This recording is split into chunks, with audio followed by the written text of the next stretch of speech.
प्रिय दर्शकों नमस्कार। हमारे चैनल धर्मार्थ कल्याण में आपका स्वागत है। प्रत्येक पुरुष की एक सामान्य सी सोच होती है।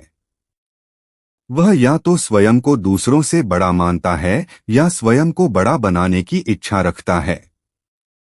इसी बात को अगर सीधे शब्दों में कहा जाए तो पुरुषों के भीतर सर्वश्रेष्ठ होने का अहम भाव होता है। पुरुषों का स्वयं को सर्वश्रेष्ठ मानने का यही अहम भाव पति पत्नी के बीच टकराव का कारण बन जाता है। पति अपने आप को श्रेष्ठ मानता है और पत्नी अपने आप को श्रेष्ठ समझती है। इसी अहंकार के कारण अक्सर यह देखा जाता है कि कुछ परिवारों में विवाद होने शुरू हो जाते हैं। तो पति और पत्नी में से कौन छोटा है और कौन बड़ा है, इसको जानने के लिए हम आपको एक कथा सुनाते हैं।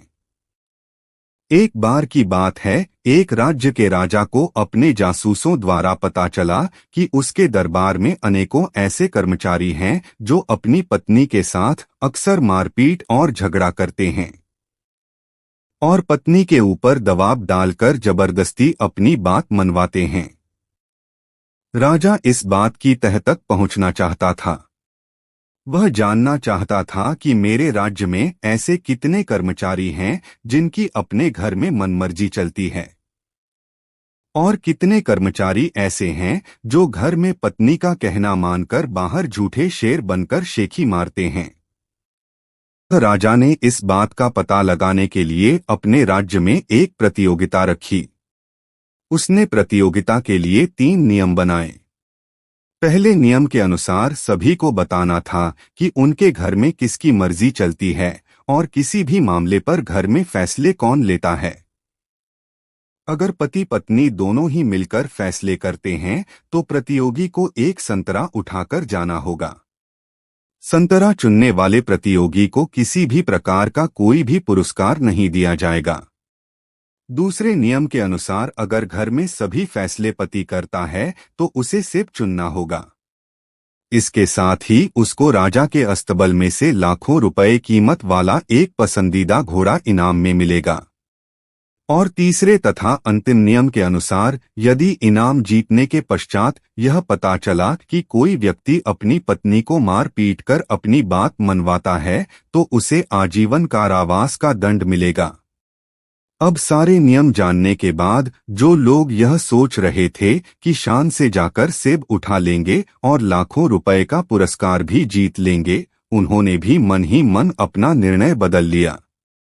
क्योंकि पुरस्कार जीतने के बाद अगर किसी ने शिकायत कर दी कि मैं अपनी पत्नी को मारता पीटता हूं तो पुरस्कार के लालच में सारा जीवन जेल में गुजरना पड़ेगा। जब प्रतियोगिता शुरू हुई तो अधिकतर प्रतियोगी चुपचाप संतरा उठाकर चलते बने। इसके बाद एक पहलवान की बारी आई। उसने बोला, महाराज, मैं एक पहलवान हूं और मैं बहुत ही बलशाली भी हूं, परंतु मैं अपनी पत्नी से बहुत अधिक प्यार करता हूं। इस कारण मेरी पत्नी सदैव मेरा कहा मानती है। ऐसा कहकर वह सेब उठा लेता है।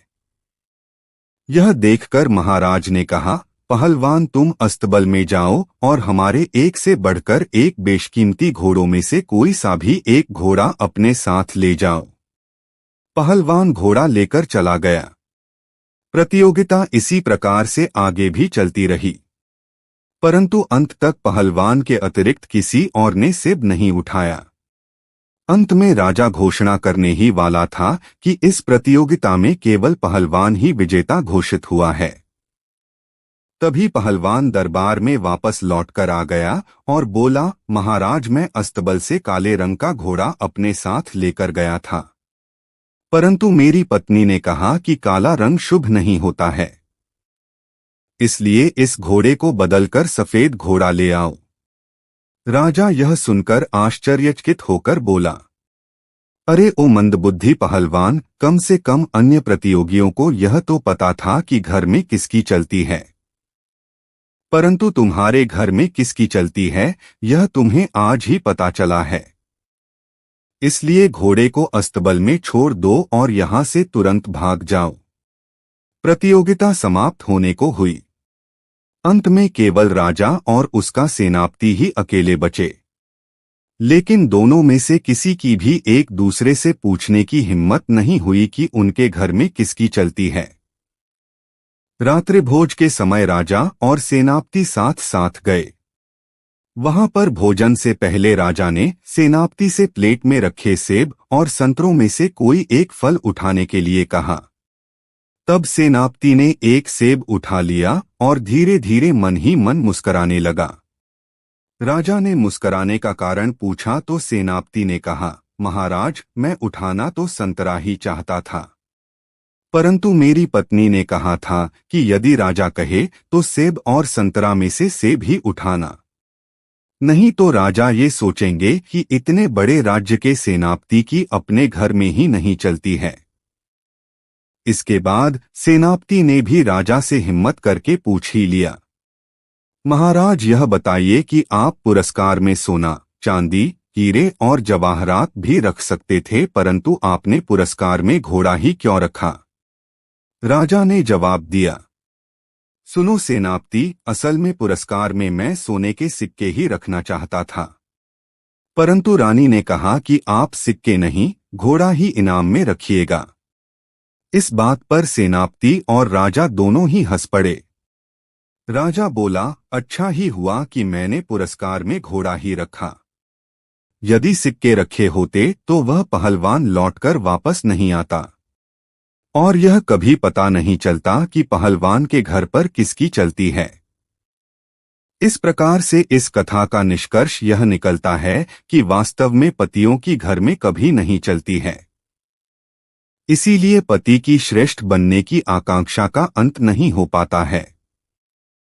परंतु जिस घर में पति और पत्नी मिलकर निर्णय लेते हैं, उस घर में सुख समृद्धि सदैव बनी रहती है। इसलिए यह आवश्यक है कि पति और पत्नी दोनों ही एक दूसरे को बराबर का सम्मान दें। अगर वेदों और पुराणों की बात करें तो नारी को ही अधिक सम्माननीय और पूजनीय बताया गया है। इसके लिए एक सूत्र भी कहा गया है कि यत्र नार्यस्तु पूजन्ते रमन्ते तत्र देवताः, अर्थात जहां नारियों का सम्मान होता है वहां पर देवतागण वास करते हैं। प्रिय दर्शकों, यह थी हमारी आज की प्रस्तुति। आपको हमारी आज की प्रस्तुति कैसी लगी, कृपया कमेंट करके हमें अवश्य बताएं और हमारे चैनल को सब्सक्राइब करके हमारा सहयोग करें। धन्यवाद।